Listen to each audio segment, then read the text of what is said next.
চলো তোমাদের আজকে একটা জিনিস দেখাই। এই যে সামনে একটা মেশিন দেখতে পাচ্ছ, এই মেশিনটা একটা পাইপ কাটিং করার মেশিন।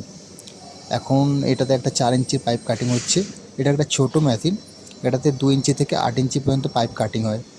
আর সাথে একটা সাদা রঙের জল আসছে দেখতে পাচ্ছ, এটা একটা লিকুইড, যাতে এই যে ব্লেডটা ঘুরতিছে এটা ঠান্ডা থাকে, অনেক দিন পর্যন্ত লাস্টিং হয় ব্লেডটা।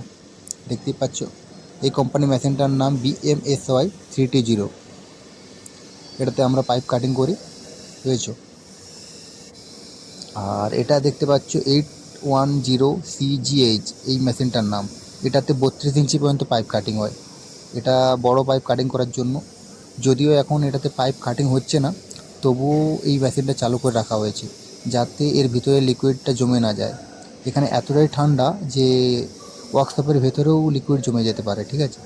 পরে প্রবলেম হয়ে যেতে পারে, তার জন্য এটা চালু করে রাখা হয়েছে।